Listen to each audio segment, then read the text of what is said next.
Okay, so I just want to do a quick introduction here. We're looking, as I said, at the Tazria Metzora. This is Leviticus chapter 12, verse 1 to 15:33. And as I said, we have Matthew Shaw presenting. This is actually the first time. I'm going to do an introduction for him. I have some biographical details to share with all of you. And so you notice I have some pictures here. Here is where they are trying to see if there's some disease in the dwelling.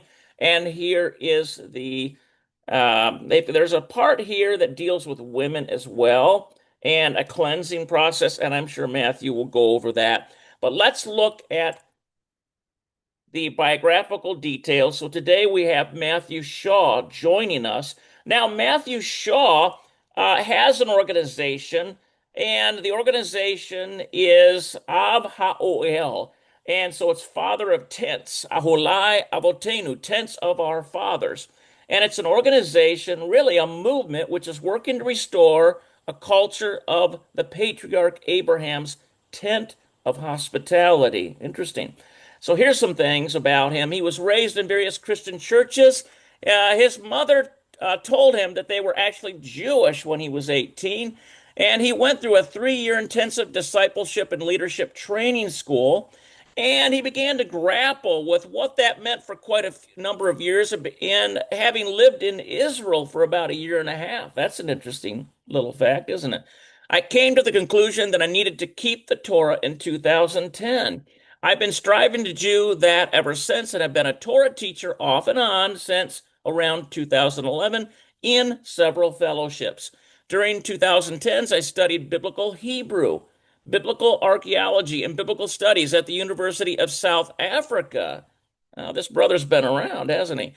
And have continued my studies in a personal capacity since returning to the USA with my family. I've continued teaching Torah at my local fellowship in Arizona until fairly recently.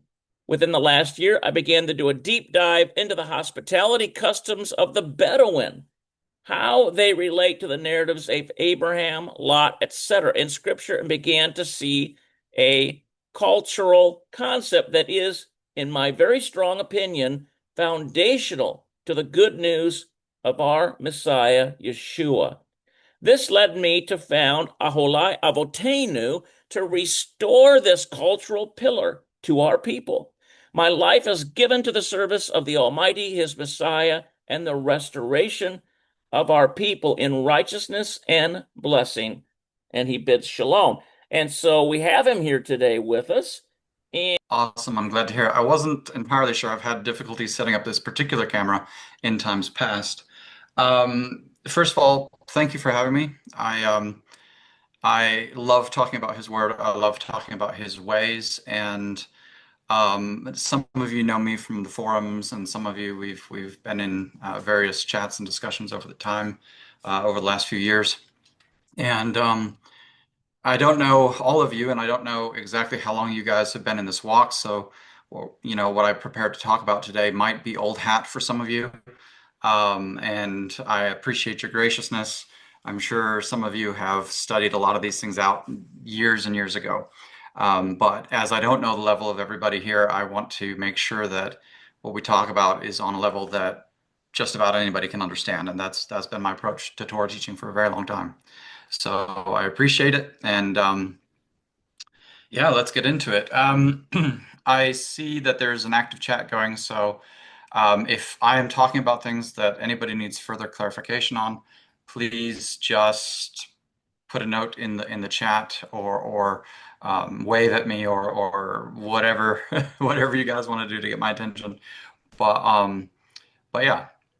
So this Torah portion, Parshat Tazria Metzora, is it's one of my all-time absolute favorites.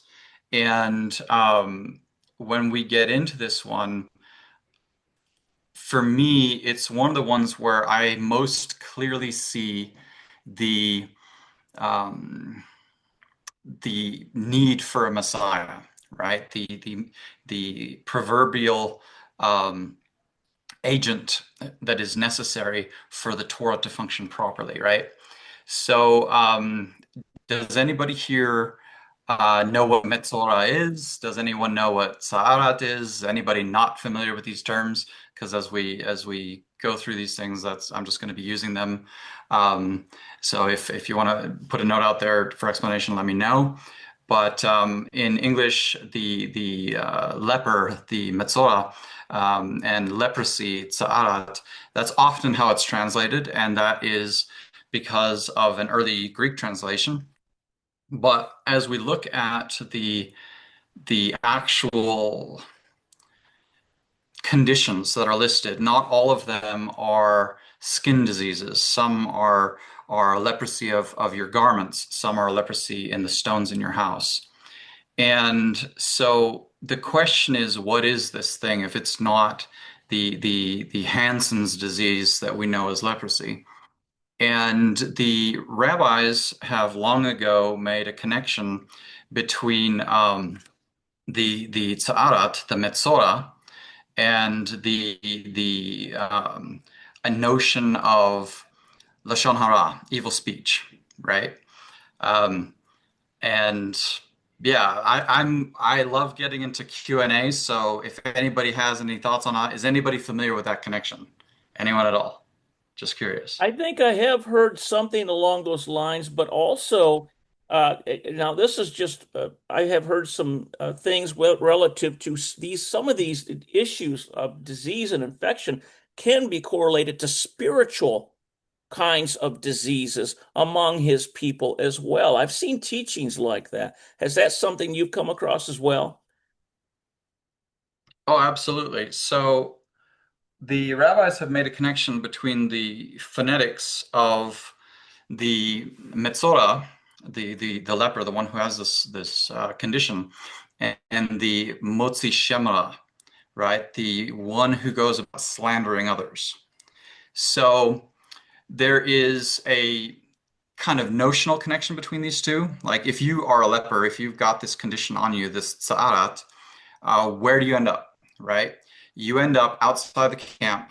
You end up cut off from the fellowship, from the community. You're not in the normal interaction with everybody around you. You are other. You're outside. You're not integrated. And when you have a talebearer go about in your community, slandering you, speaking bad things, and this reputation about you or these words about you begin to spread and infect the camp, you can also be othered. You can also be put in this place of being ostracized, being outside the camp socially, relationally, right? So they began to notice this connection between these two things. And one of the links that they made about this connection, is anybody familiar with what happened in Numbers chapter 12, verses 1 through 16, when Miriam and Aharon spoke against Moshe?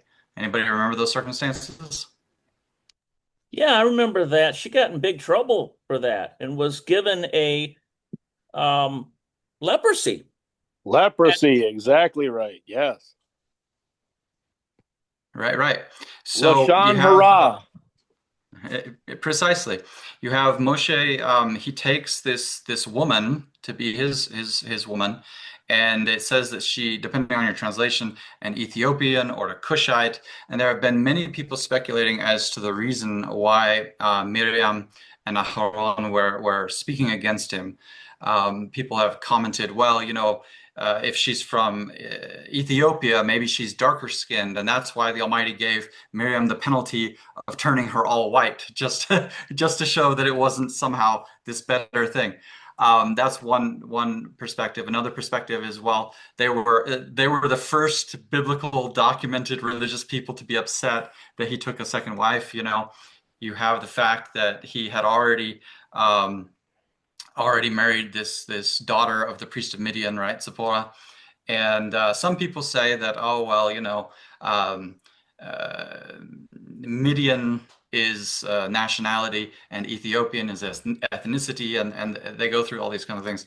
Don't know, don't care. But what we do know is that she and Aharon, they complain against Moses. They're speaking about him, they're gossiping about him, They're doing these things. And the immediate response that the Almighty gives is she becomes leprous. She's outside the camp for 7 days through this period of a separation and uncleanness. And that is the first intra-biblical link we see for this rabbinic concept. Another interesting one we get actually in the apostolic writings in the New Testament, in Mark chapter 1, verses 40 through 45. We have this instance where Yeshua comes along and he cleanses this leper, right? And he says to the leper, don't go spreading this all about, right? You're not supposed to do that. What does the leper do? He immediately goes out and he starts spreading this story. And he spreads this story so much that Yeshua can't even enter the city, right? So again, it's this person who's speaking a story all over the place, spreading this story, and all of a sudden you have someone outside the camp, outside the city, he can't even enter because this report has gone out about him. Now, it's a conceptual link, but it's an interesting one in my very strong opinion.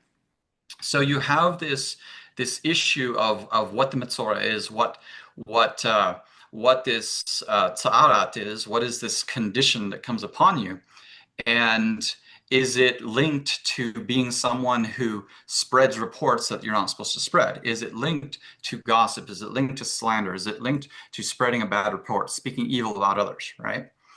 And what's interesting about this, there are multiple things to me that are very interesting about this.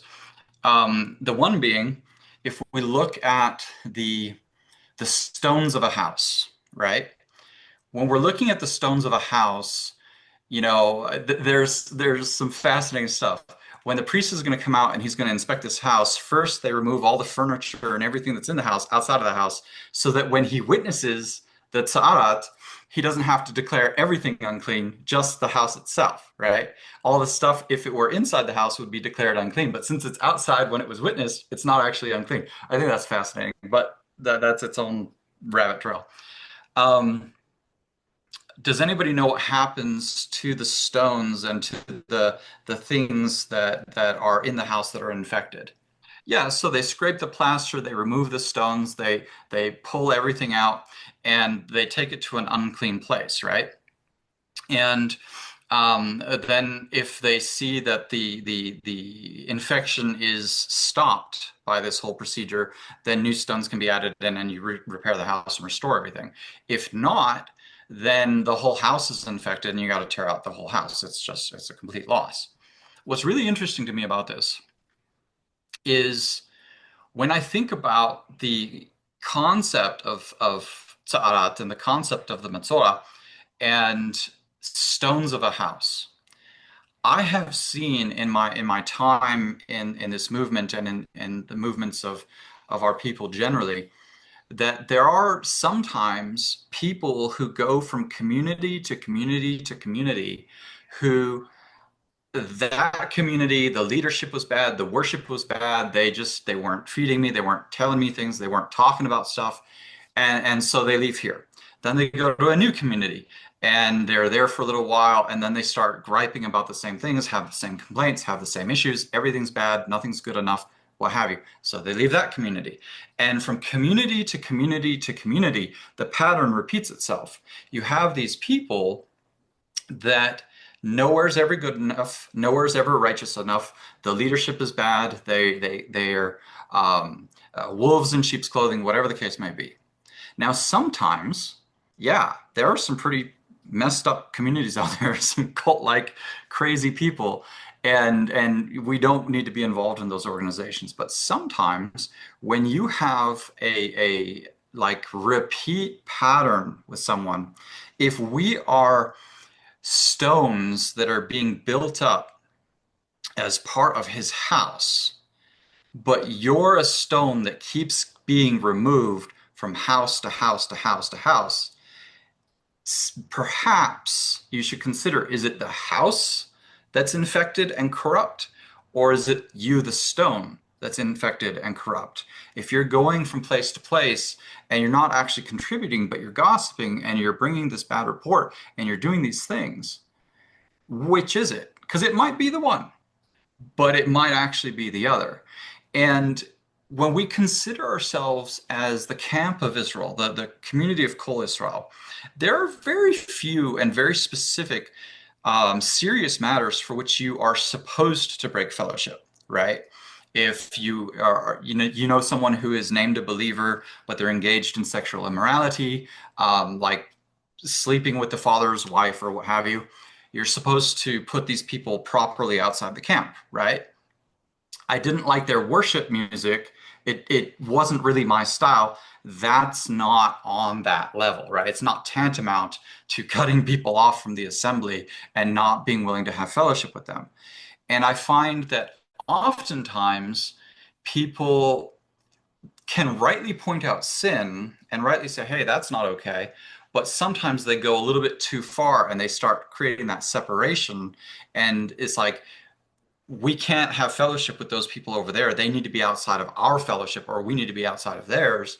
And it's not really on a level that's justified by scripture. Sometimes it is. And I'm not trying to say it is always this or always that, but to invite people to do a little introspection as to whether or not they're engaging in that kind of lashon hara, they're engaging in cutting off people, and if it is in fact indicative of that spiritual condition that you mentioned, which is reflective of that nature of tza'arat. Thoughts, questions, concerns? Yeah, a careful balance that discernment can answer. I think that's a great response. Anyone else? Hey Matthew, Shabbat Shalom, Giacomo here. Shabbat So I wanted shalom. to make mention, it's this we're dealing with this right now. I don't reveal the name of my congregation online just for safety purposes, and I'm head of security as well. But being head of security, there was a gentleman who was at our gathering for a long time, who was my understudy, if you will, who had served in the Air Force. He retired. I'm a Marine. I didn't retire. I got left after my injuries. His wife was instrumental in them leaving. And the scuttlebutt, or the word around camp is that she wanted her husband to be head of security. Oh, I'll start video, sure. And because of that, they left in a huff and left scorched earth. In other words, a lot of wagging tongues were around everything else. I'm like, whoa, that's not good. Um, I have been told, and I don't engage in showing her around myself, I can avoid it, is that this woman is once again ill. She's had some physical problems over the years, and it was on the mend, and now she's sick again. Like, so we're looking at it in my humble opinion that Sarah can pop up at any time, especially if you're speaking out against leadership.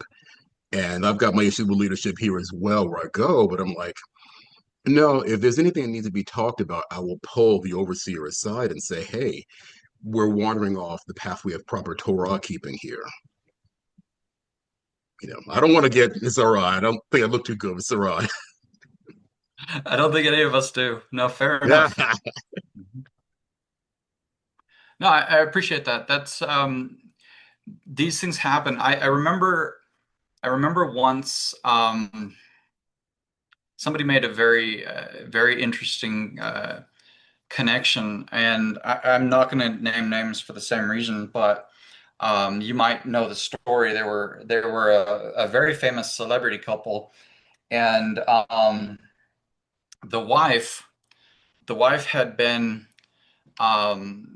actively having other relationships with other men, and she ended up bald. And somebody once made the commentary that, when you're talking about a woman who is being unfaithful against her husband, that part of the ritual is that you actually uncover her head, right? And okay, you know exactly what I'm talking about. Fair enough. So yeah, they made that commentary that like these things are very interesting how they happen and how they actually testify of things that are happening in our inner selves, in our lives. And when we are going through certain things, it's not necessarily a proof positive, right? We don't want to be Job friends. We don't want to be like, okay, something's gone wrong in your life, therefore there must be sin that you're just not acknowledging, right? We don't want to be that kind of a person. We want to minister to them. We want to show them the love of Messiah. We want to do those things, but we also want to invite them to say, could there be anything, right? Is there anything that matches, between the physical things that you're seeing and some sort of a spiritual condition, right? So helping them to see that potential, that possibility, without necessarily bringing some sort of a judgment or condemnation into their life, when we don't actually know they've done anything wrong. If we haven't witnessed a particular sin, how can we then condemn them based off of a particular turmoil that they're experiencing? Now, the New Testament has much to say about this topic. As I recall, in particular, my mind was, I was reminded of a scripture. I just thought I would throw it up here for people to look at, because this subject of the physical manifesting in the spiritual, you see this a lot. This is in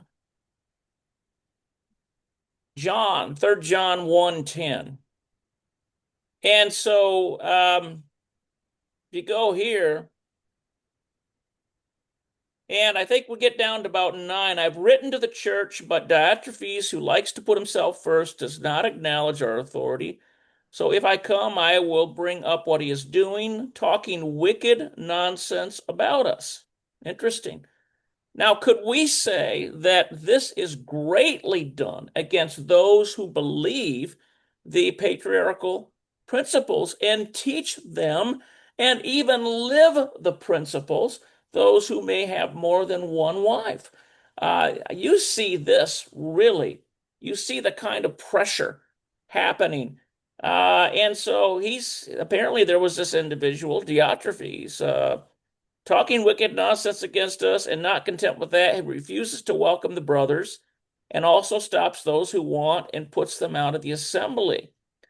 He goes on and says, "Beloved, do not imitate evil, but imitate good. Whoever does good is from Yahweh. Whoever does evil has not seen Yahweh." That's an interesting phraseology, isn't there? He doesn't say whoever does evil is evil themselves. It just means they haven't seen Yahweh. And this is immediately, when you look at the New Testament, you see this subject recounted over and over and over, really. And Paul was the subject of much gossip, I think. Oh, absolutely. And we read about this same kind of a thing in the Haftarah portion in Yeshayahu in Isaiah 66, where it talks about the people that are putting you outside the camp, in his name, right? And there are a lot of people that have been put outside of fellowship for what Christendom or what have you believes is righteous cause, right? Even though they can't justify that according to the actual scriptures rather than church tradition. But when we're engaging in those things, it's a repeated theme, and it happens again and again. And what's really fascinating to me is that's exactly what the Pharisees did to Yeshua himself, right? And when we are approaching matters of justice, when we're approaching matters of judgment against someone that we perceive to be in error, I mean, you have a guy showing up claiming to be the Messiah, and that he is on some level communicating things that make you say, "Hey, this guy's putting himself on equal footing with God, and we need to stone him or crucify him or whatever for blasphemy." It's like when you read some of the narratives, so much of what they were going off of was a hearsay, right? There's a bit where the Pharisees are actually discussing him, and they dismiss him as illegitimate because they're like, well, no prophet has arisen from the Galilee, right? So they had heard that he was working in the Galilee or that he was from the Galilee, but he wasn't from the Galilee. He was born in Bethlehem, the ancestral home of his father David, and where the prophecy about Bethlehem Ephrata, the agricultural region where this leader would come from. So they were making their opinions based off of stuff they had heard from other people, not necessarily stuff they knew for fact, right? And we're told that our righteousness has to surpass that of the Pharisees, right? So if we are going to talk about matters of judgment, talk about putting people outside of the camp, whatever, we have to be very, very careful that we're not doing it based off of something that we heard somebody else say, an assumption that, hey, it couldn't possibly be true, whatever the case may be. We have to be very, very, very careful because anybody know the penalty for falsely accusing someone in Torah? Yeah, I think they get the same punishment that they would have intended for their victim. Right. So if you falsely put someone outside the camp of Israel, what do you deserve in turn? Right? I don't want to be in that place. I really don't want to be in that place. Um, but that's a stone blanket. Wow. I've never heard it put that way before. A stone blanket. I like it. Um, no, absolutely. So coming back full circle a little bit, so we're talking about the Metzora, we're talking about Sa'arat, we're talking about all of these things. Years ago, I saw something in this passage that got my brain going in an interesting direction. And one of the one of the biggest critiques that people in the Torah movement usually get from the church is that, we're trying to earn our righteousness somehow by keeping the Torah, right? We're trying to somehow enact our salvation through the works of the law, right? I'm sure some of you have heard this before. If you haven't, it's not the most uncommon thing that is hurled against us. And the way that I've tried to describe, to people that that's not what we're doing, ironically, um, has been to use the Christmas tree, right? Which I know, believe me, I know. But a lot of the Christians, they understand the concept of a Christmas tree, right? You chop down this tree, you haul it into your house, and then you hang a bunch of stuff on it, right? And yet, as pretty as you make it, as laden with all these fruit-like things, these baubles, it's dead. Okay. It's dead and it's dry and it's drying up. And if that thing catches a light, your whole house is burning down real fast. Us trying to earn our salvation through keeping the Torah would be like hanging fruit on a dead tree and expecting that weird ritual to bring that tree back to life, right? That's not what we're trying to do. But a living, healthy, fruit-bearing tree, such as an apple tree or an orange tree, it naturally produces fruit from within itself because that's its kind, right?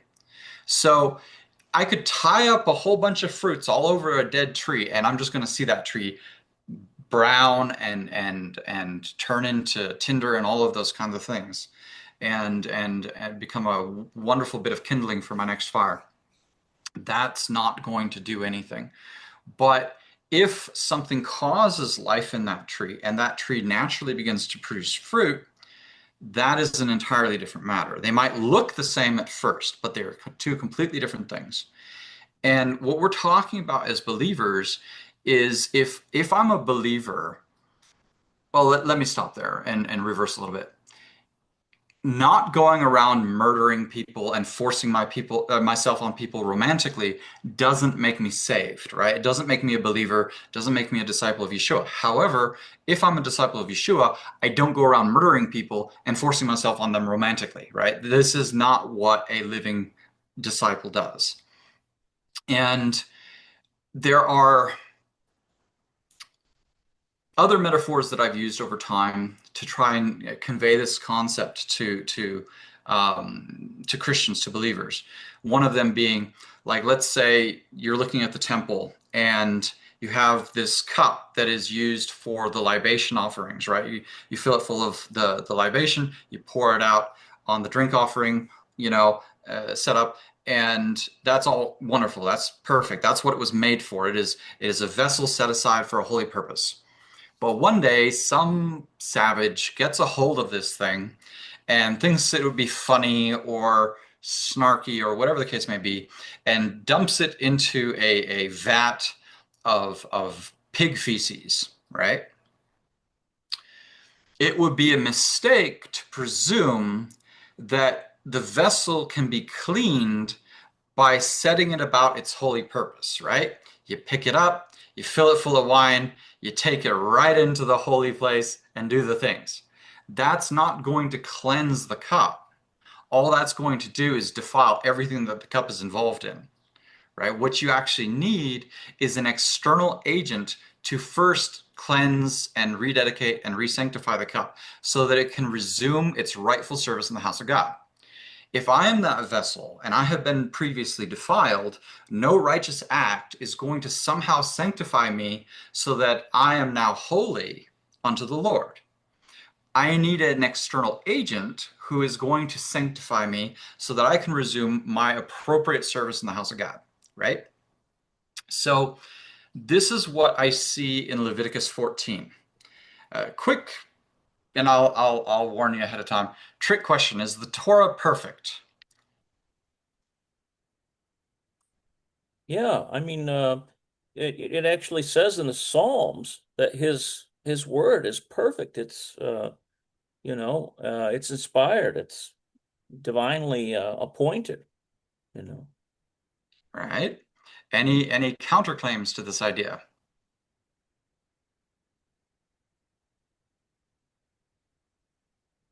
come on, guys, Anyone? don't be shy. This is an open discussion. Some of you guys are just kind of hiding away, and come on out and give us your thoughts. Nobody? All right. So it's interesting. There's this passage in Hebrews 8, Hebrews 11. It talks about how there is, if the first covenant had been faultless, there would be no need for a second covenant. If perfection could have been attained, right, in Hebrews 7:11. Now this is an interesting one because it's like, well, which is it? I don't think it's either or. I think it's the mystery that's here in specifically Leviticus chapter 14, right? You have the laws by which a leper on the day of his cleansing, when he's healed of leprosy, he goes and he gets inspected by the priest, right? The priest says, "Yep, you're healed of leprosy. You need to wash, change your clothes, be unclean until evening." And then there's this whole process of washing, and he's got to spend 7 days over here, and he can go into the camp, but he can't go up to the tabernacle, and then he can go up to the tabernacle. And in each phase, it says, and he's clean, but he can't do this, but then he's clean, and now he can do this, and then he does this, and then he's clean again. So which is it? Is he clean? Is he not clean? Or is there a progression of sanctification, right? So that's all really cool and really fascinating stuff. But let's look at verse 2.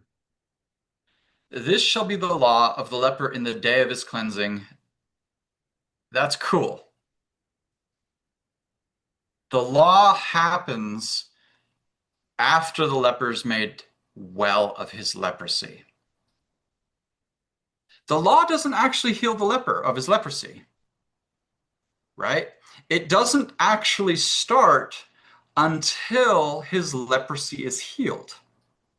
What's interesting, we see a fellow come along many generations later and start healing the lepers and sending them to the temple to do this particular law as a testimony to them. What's fascinating, where the law doesn't cover, is the kickstart, the starting point that allows the law to actually function. So you need that external agent, that something that is not actually covered right here in this text, that something that heals the man of his leprosy or the woman of her leprosy. This law can only actually function in its fullness after that healing has taken place, after that cleansing has taken place. But it doesn't actually provide it in the first place, right? So, what is that thing that does? Who is that agent who does? What's fascinating to this about to me about this is it hints that there is something outside the law that is necessary to cause the law to even function in its fullness. If you don't have the cleansing of the leper, the initial healing, then none of this can actually happen. None of it can be walked out, right? So you need something else, someone else, to actually bring the healing the leper needs so that he can then walk in Torah, walk in this particular aspect of it at the very least. I believe that someone being hinted at is Mashiach Yeshua, who did in fact arrive on scene, begin healing the lepers and sending them to the temple, go walk this out, go do this thing, right? Thoughts, questions, concerns? Am I That moving in a direction? I was thinking already that the person you were hinting at was the divine presence and the Kadosh Spirit. In other words, you have to have the divine presence in tandem with the instruction kit, essentially, what the Exactly. law is. But the instruction kit does you no good without the divine presence. And just like it says in the prophets, you can do all of the feast days you want, but if you're still beating your fellow brothers, if you're still Mm-hmm. stealing from them, you're still oppressing your laborers in your field and not giving them the rightful pay, what good is you showing up to Passover and doing all those things because you are not following the divine presence, which is mercy and releasing the oppressed. And as it says in other places, this was my thought as you were discussing this. We have a question down here. Maybe you could comment on this. This is I'll say Matthew 2. He says, "Does the prophet process mean it's imperfect? The end result is he's clean." Are you saying the cleansing process doesn't actually cleanse? That's a valid question. Go ahead. I'll let you run with it. No, I think again it goes back to the difference between salvation and sanctification, right? If I'm a leper who has active leprosy on me, I can't do this thing with the priest where I go to the priest and say, "Hey, look, my leprosy is cleansed. My leprosy is gone, right? I'm healed. So let's start this process." I'll be outside the camp until something changes where I can even begin walking down this course. But once I do that, again, what is repentance? When Yeshua came on the scene and he's preaching repentance and he's doing these things, and the tax collector said, "Hey, if I've taken anything from anyone wrongfully, I restore fourfold, and I'll sell everything I have and give to the poor." And Yeshua said that salvation had come to that house, right? Well, that's very interesting. It's one of the few times, exactly, it sounds like teshuvah. It's one of the few times Yeshua ever specifically mentioned salvation coming to an individual. Another time was the fellow up on the cross next to him, right? You have this guy who's accepting the just rewards for whatever his crime was.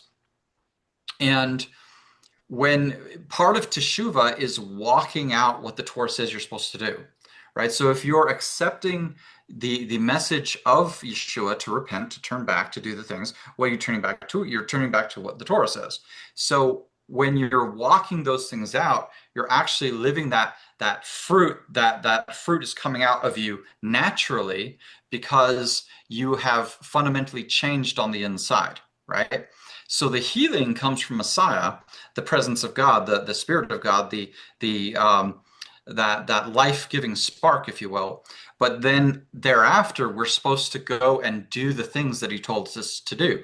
If I'm a thief, I'm supposed to restore fourfold. If I'm a leper and I've been healed, I need to go and walk these things out.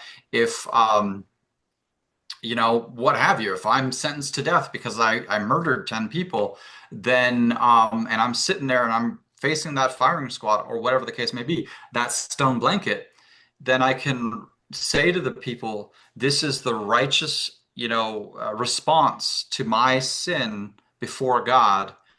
I will accept it because I have a heart that's changed, right? So I'm not saying that the cleansing process doesn't happen, it doesn't work. And I wouldn't say it's necessarily just a validation process because again, there's sanctification, right? When you when you first come to know the Messiah, right? Day one. Let me share another man's story, and I don't know his name, and he shared it publicly, so I don't think it's an issue. Um, and if I'm wrong, I'm wrong, but there it is. I was listening to this pastor once, and he had been in the ministry for a number of years and a believer for a number of years before that. But he conveyed that when he first heard the message of the gospel of Yeshua the Messiah, he didn't know anything about Christianity at all, right? He knew nothing. All he knew was that he needed a Bible. So he went out and he stole one. One presumes he read it over the years and allowed it to do that transformative work inside of him. And he probably no longer goes out and steals Bibles, right?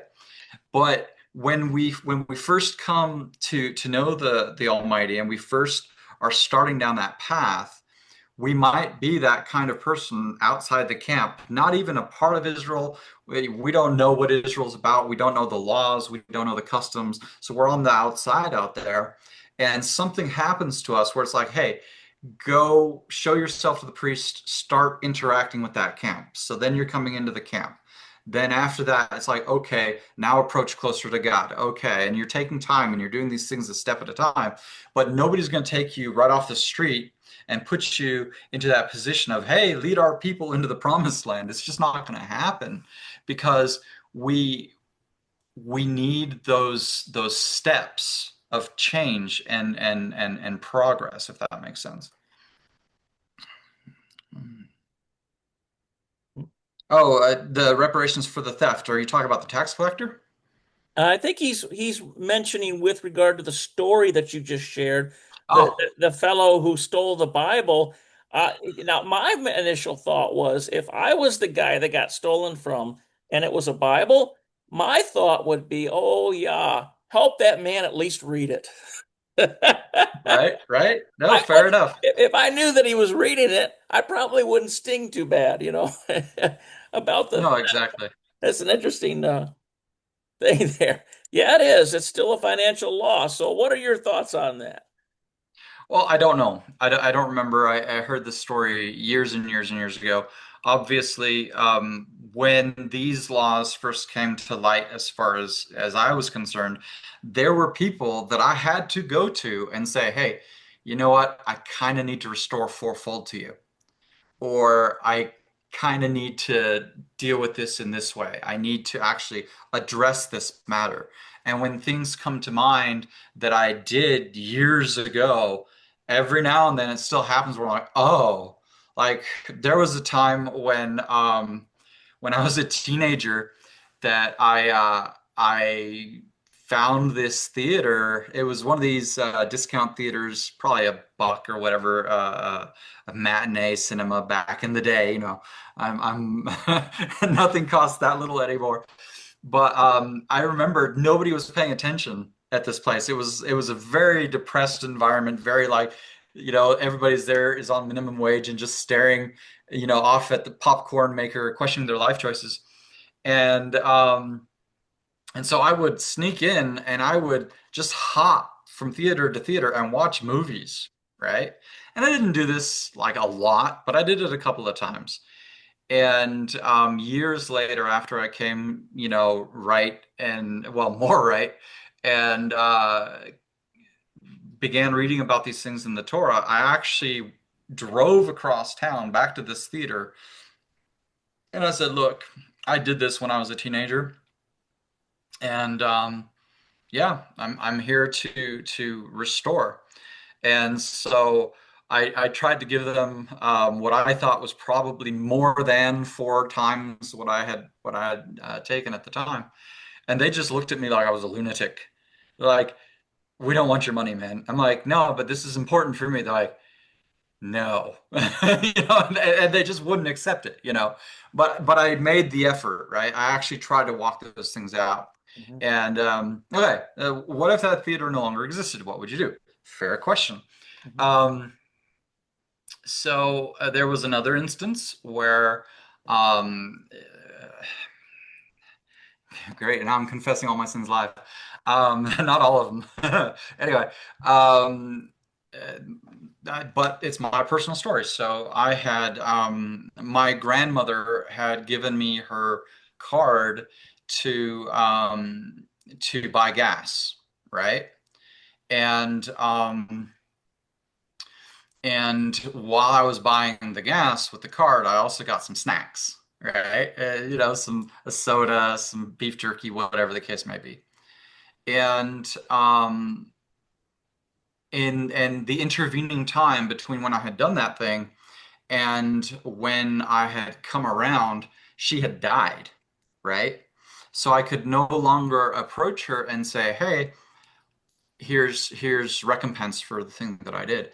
So I said to myself, "Okay, well, if I can't give the money to her, who would be the natural heir to her land, her property, her rights, all those things?" So I actually approached my mother and her brother, the two children of my grandmother, and said, "Hey, this is what I did, and if I hadn't taken that extra $15 or whatever to, just be an idiot teenager, then maybe you would have inherited it." And I said, "Look, I want to restore." And they again was like, "It's fine, we forgive you, yada yada."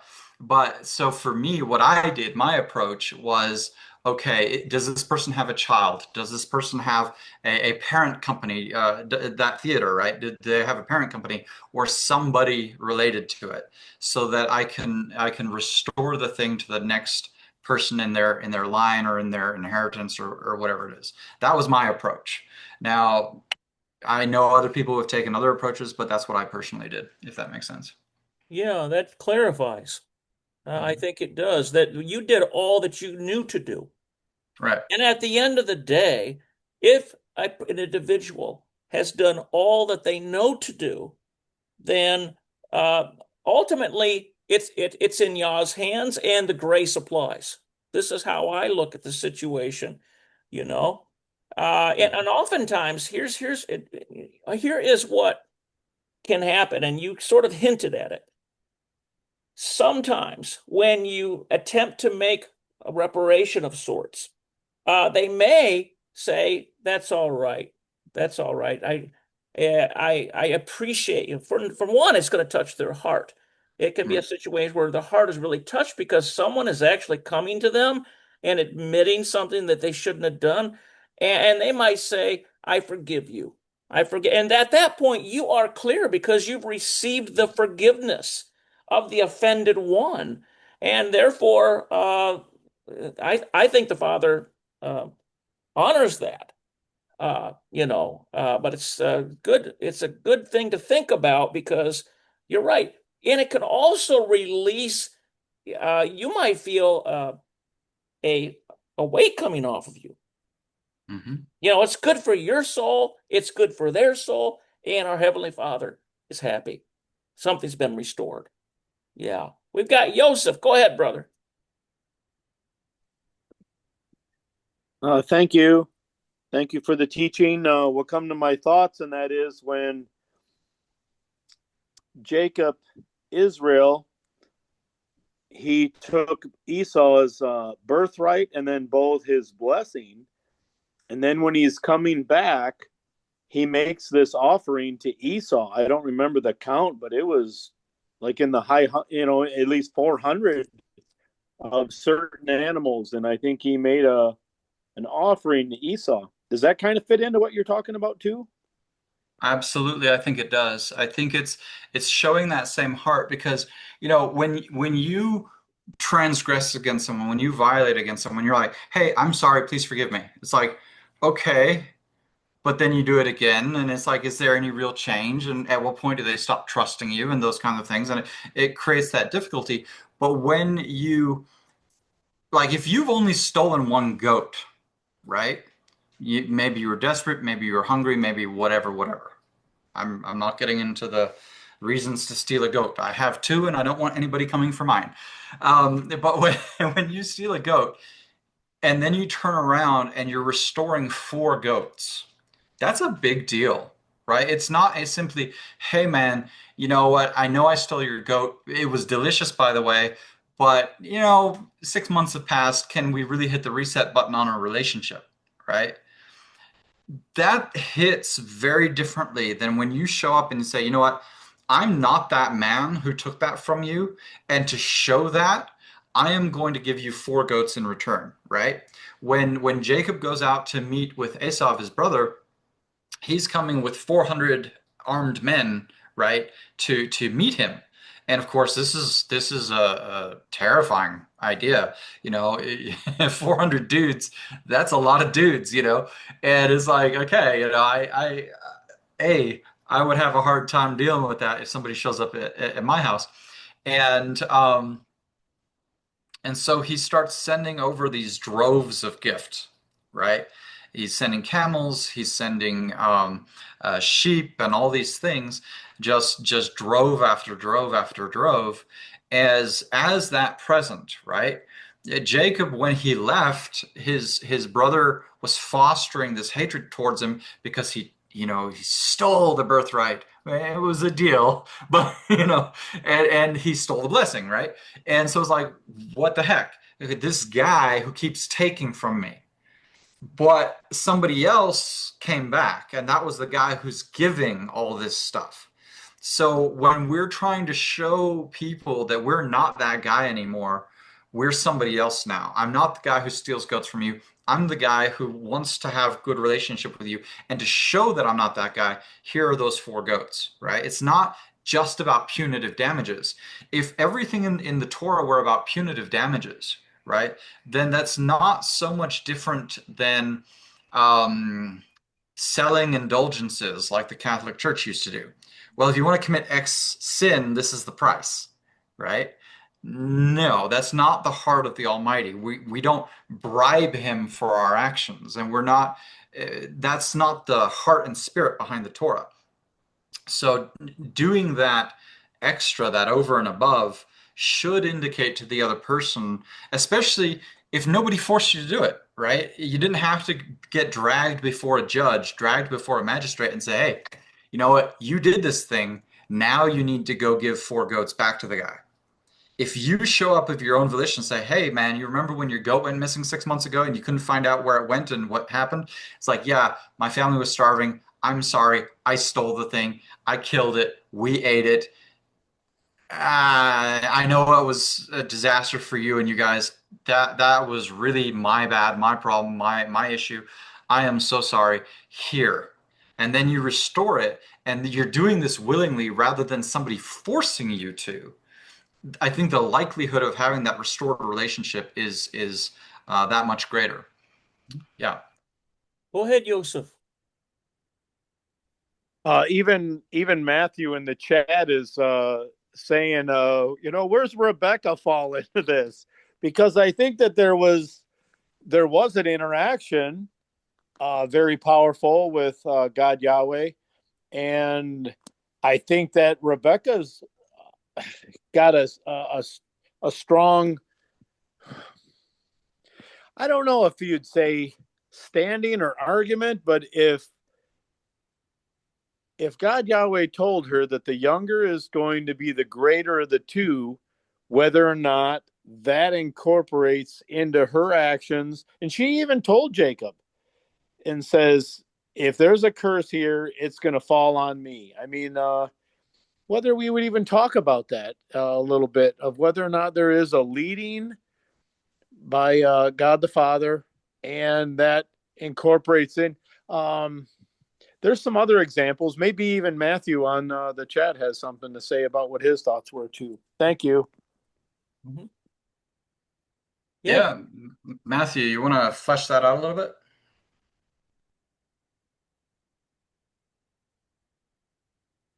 he says responsibility, even if justified. Uh, a lot of times he'll just deal with text, but I've seen him Fair come enough. on before, but he might be unable to at the moment. But it's a good point because she literally said, and I think Joseph hinted at it, she said, if there be anything, let it be upon me. By your words you'll be justified, and by your words you'll be condemned. But we don't really see condemnation. We don't see a judgment. I mean, do you see a judgment? Or here's this kind of blow the mind a little bit, but where does the overarching, you see, what do they call it? It's not predestination, it's something like that. It's like Yah's will just pervading, just coming through. Yah's will. Could we say that Yah's will, he wanted Jacob, even though he was not the elder? Could we say that that was the deal, and that he was? I mean, it almost sounds. I mean, you could take a lot of wrong roads with this thought, but you know what I mean. It's a careful thing to think about. But here is Yahweh, and he's looking at the individuals, and he sees Esau. This guy's a man of the field, and that could apply to. He's a worldly man. But here's Jacob, a man of the tent. He's a spiritual man. He considers me. And you see, that's quite a rabbit trail to think about. Like predestination of sorts, you know, with that. But we don't see anything happen to Rebecca, do we? Well, so I'm just going to throw some out there because I haven't really thought too deeply on this aspect. Um, but before I speak on Rebecca specifically, when Jacob is blessing his sons right before his death in Egypt, right, he says something very interesting over Simeon and Levi both. He actually gives them the same words, right? That they're going to be scattered in Israel, that instruments of cruelty in their dwelling places, and let my soul not enter into their counsel, right? Well, what's interesting is we have a very interesting difference between how these things manifest for Simeon and how they manifest for Levi, right? So when Moses is in the wilderness and the people rebel against the Most High, he says, "Whoever's on the Lord's side to me," right? And all the Levites show up, and he says, "Okay, guys, strap sword and go handle the idolatry in the camp, right? Go sort out your brothers." And in that, they earned the priesthood. Where they scattered in Israel, right? Yes, they were. They didn't get their own tribal allotment. They got cities everywhere through the land, right? Where did you necessarily want to be forced into a situation where you had to go and hang out with the Levites for a while, right? Not my soul enter their council. Okay, well, why might you be forced to go live with the Levites? Well, if you're out hiking with your best friend and you need to cut down some wood for the evening's campfire, your axe head flies off, hits your buddy in the neck. Well, now you got to run off to the Levite city as a city of refuge, right? So you don't necessarily want those things to happen to you. Whereas with Simeon, they were also scattered in Israel. Just stuff happened to them, but why? People have speculated as to why. And when you talk about the numbers of Simeon from the first census and the second census, their tribe took a massive hit numerically. And we know that at least an elder of Simeon was prominently involved in the issue of Baal Peor, right? It was a chief of the tribe of Simeon that was speared through with that girl, right? So people have speculated that the reason why Simeon's numbers were so greatly decreased was because they were part of these rebellions against the Most High. And we see the words about you're going to be scattered in Israel play out completely differently between these two tribes. I'm of the opinion, and this is my opinion, that his word will stand. But how it stands and how it plays out in our life will be a little bit different based off of how we submit to him, right? If we submit like Levi did, it might play out one way. If we don't submit, it might play out a completely different way. Will it play out? Yes, it will. Will his words stand? Yes, they will. But we also have a role to play in whether or not we're going to work with him or we're not going to work with him. And there's, I set before you today blessing and cursing, life and death, therefore choose life, right? We want to be the kind of people where his words play out truly for blessing and life rather than truly for turmoil and curse and death, if that makes sense. So for my brain, yes, I believe his words were going to play out, but how they played out might have been a little bit different. And when you first put Rebecca into the thing, I was thinking, my brain went to Rachel and how she stole her dad's gods, but then I was like, oh yeah, we're talking about Rebecca. It says it doesn't really specify what happens to her, but we can see one of the things that is a natural consequence of her action. She loses the son she loved for how many years, right? Jacob was loved by his mother, Rebecca. Esau was loved by his father. And when she does this thing, her son has to flee, right? And go to dwell with Laban in Padan Aram. And he's there for years, decades, right? He has wives, he has children, he's built up flocks of just massive numbers and servants and all of these kinds of things. She lost all of that time with her son. And I don't know if that's, commensurate with what she did in terms of restoring fourfold or what have you. I can't speak to that. But did she have a consequence? I absolutely believe she did.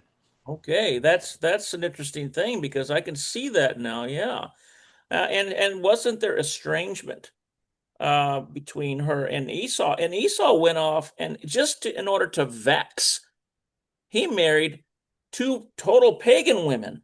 That were just, and he did so to vex. And it says, she expresses aspiration at one point, doesn't she? Because her soul is so vexed by these. Um, I seem to remember something about that story. So really, in effect, yeah, I mean, yeah, if you look at it that way, she definitely faced serious consequence doing what he did. But then when you think about, well, what if Esau had been given the birthright and the blessing? What would have happened? I mean, it didn't seem like he had the character, you know.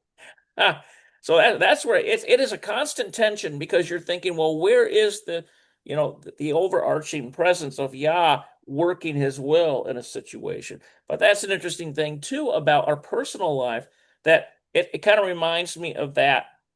I don't know if you are on Facebook or not, but sometimes they have these cute little videos on Facebook video, and they have this little one where you've got the two actors, very famous actor, one of them's much bigger than the other, and he's trying to convince him to go along, and this will be the right way, this will be the good way, but it's going to have these hardships. Okay, it's going to have these troubles. And so, do you want to, join with me in this endeavor? And the littler one says, he thinks about the hardship, says, no, no, forget about. And then the big one says, well, you're going to join me anyway. It just would have been a nice moment if you had agreed with me. If you'd have worked with me, it'd have been a nice moment, but I'm going to make you work with me anyway. That kind of thing. that is, I think it's relevant. We have some comments here. So sometimes the reparations are through consequences and circumstances. David could not repay Uriah for taking Bathsheba, ended up losing a son. Now that's an interesting thing there because sometimes it's taken elsewhere. It's taken from you. There's a debit. Any comments on that one? Absolutely. So the Most High says that he will bless 1,000 generations or thousands of generations of those who love him and keep his commands, and those who hate him will have consequences for 3 and 4 generations, right? And you see these things play out even in the Exodus story when the one generation of Israel refuses to go into the land, right? The whole people have to walk in the wilderness for 40 years, right? So if you are a, let's say you're 19, you're not quite 20, so you didn't reach that cutoff of people that are going to fall in the wilderness because you didn't do the thing. 40 years later, you're 59, right? Or sorry, yeah, 59. Okay, 40 years later, you're 59. You probably have kids. You probably have grandkids.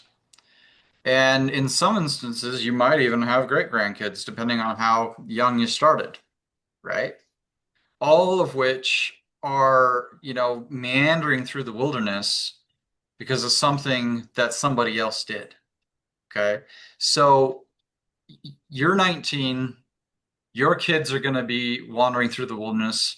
Potentially their kids are going to be wandering through the wilderness, and potentially their kids are going to be wandering for at least a few years, dealing with the consequences of what that generation did for not going into the land, right? So yeah, absolutely. Consequence can pay or at least it can play out in our lives for generations, in our families for generations. You know, um, if you're a drunk, right, a drunk driver, say, and you're driving drunk and your kid is in the car, is it their fault that you crash into a pole and leave them a paraplegic, right? No, it's not their fault, but they might still have to deal with the consequences. And then may they be actually unable to have children after that, potentially, right? So these things that we do absolutely can play out in our lives in the natural sense. We were talking about the relationship between the spiritual condition, speaking evil, slandering, and the external expression of tza'arat earlier. There's absolutely a living relationship between the Torah and obedience to Yah and consequence versus not consequence in our lives. I work in the swimming pool industry, right? We design and build custom swimming pools, and one of the things that we do when we take down a fence to access a backyard, we will pull down the pillars, the block, the fence, all that stuff, and we'll go in and we'll dig this giant hole in the ground, which is cool. Gonna be building this beautiful project and making piles of money and yada yada, whatever. But when we leave the site, especially at the end of the day, especially unattended, what should we do to ensure little Johnny from the neighborhood on his tricycle doesn't, ooh, that's interesting. What's that? And turns his little bike over to see this weird little construction zone. The house didn't look that way before. So he goes off the beaten path. He goes over, he's not paying attention. He falls into this hole, hits his head on a rock, and he dies, right? Well, we're supposed to put up a temporary fence, some sort of a protective barrier to prevent this from happening. Torah itself says that we're supposed to do this. If I don't do that, right? If I violate the Torah and this kid potentially dies, then that is that natural consequence, and that's going to be on me, right? I'm going to have to deal with this terrible situation of liability if I want to be completely cold and calculating about it. But my failure to honor God's law is also going to impact other families in my community in that now they're dealing with the loss of a son, right? They're dealing with this terrible, grievous thing, and those repercussions don't just end with one family, right? It's when you really start going through the Torah and saying, okay, how does this actually love and protect my neighbor? There's a lot there that really safeguards people. And yes, sometimes when we fail, we don't put the parapet up on the roof and stuff, and our kid falls off. Yeah, yeah. There are. I've lived in Africa. I've lived in the Middle East. Um, we have building codes in this country for a reason, right? When somebody falls into the wet cement of the wall of the mall that they're putting up, you don't just plaster over them in this country. You're not supposed to do that stuff. And you have to reinforce it to certain codes so that it doesn't fall and collapse and wipe out your whole family when you're just out there having ice cream to enjoy the day with your children, right? So when we do these violations and we neglect the commands and the instructions that he's given us, we can absolutely pay the price in terrible ways. Um, like you say, David could not repay Uriah for taking Bathsheba, and he did end up losing a son. Terrible, terrible consequence. But okay, I'm going to make a comment about that, right? Because I've never heard anybody else gripe about this, but everybody talks about Bathsheba, they talk about the son, they talk about Uriah. They don't talk about like however many of those other Israelites died in the cover up, right? Because he commanded Joab, right, to put the people close to the gate and then to draw away so that Uriah would be killed. Well, they got close enough to the gate that a number of them were killed. Nobody talks about those poor guys. I mean, what the heck, man? It's like, dude, he didn't just kill this dude. He killed a whole bunch of people to get that one dude. And I'm like, man, that's messed up. And one of the consequences that the Most High gave is that the sword would never leave his house, right? Never. Which is a horrifying prospect when you think about it. Like through the rest of your generations, because of this, it wasn't just this one guy, Uriah, that you cut off, and maybe that guy had other kids. Well, what about his other soldiers? What about their children? Children they would never have because they were cut off early because of what David the king had done, right? So yeah, it's like you say, there were certain people he couldn't repay, but the Almighty gave this consequence as a perpetual thing. And what's really interesting about that, the sword will never be cut off from your house. We see all those generations later, Yeshua the Messiah was killed through violence, unjustly, right? And it's like, does he remove the consequence from the other branches of the house because he bears the marks of the spear, the proverbial sword, for all time now? It's not, I don't know. It's just speculation on my part, right? But I think about these things. But yeah, so. We often don't think about the other parties. And that's a very valid observation, the other men, because I think he was commanding men, if I remember. But there's a lot of innocent people in the fallout of the sin.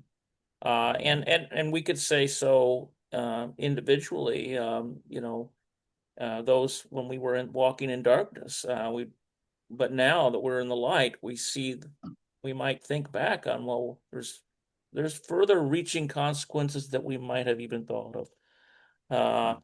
And that's a very sobering thing. And David, he had to live with that for the rest of his life. and his generations as well. That's the important thing to think about. All right. I think this is a great discussion on this portion. I want to thank you, Matthew, for agreeing to come and share not only the thoughts on the portion, but really share your heart. I sense that coming through today. Do we have any other thoughts here? We got something from Joseph here, from memory. Did David have a son seek to him the sword, not leaving his house? Can you clarify that a little bit, Joseph? Come on the mic and looks like I left a word out of there. Yeah, didn't he have a son that was seeking to kill him? Yeah. Almost. I mean, it was almost a type of almost like Saul was seeking after David for a while. But I want to say in David's later years, yeah. There was a son that was old enough, and I want to say he was seeking to kill his dad, David. I thought. Mm-hmm. Yeah, he wanted Yeah, to take the so throne. there was the Absalom. Absalom. There we go. I think.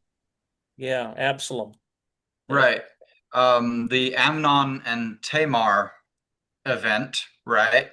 And Absalom, Amnon's half brother and Tamar's brother, ends up killing him, right? Because of what he had done to his sister. So again, sword not leaving the house.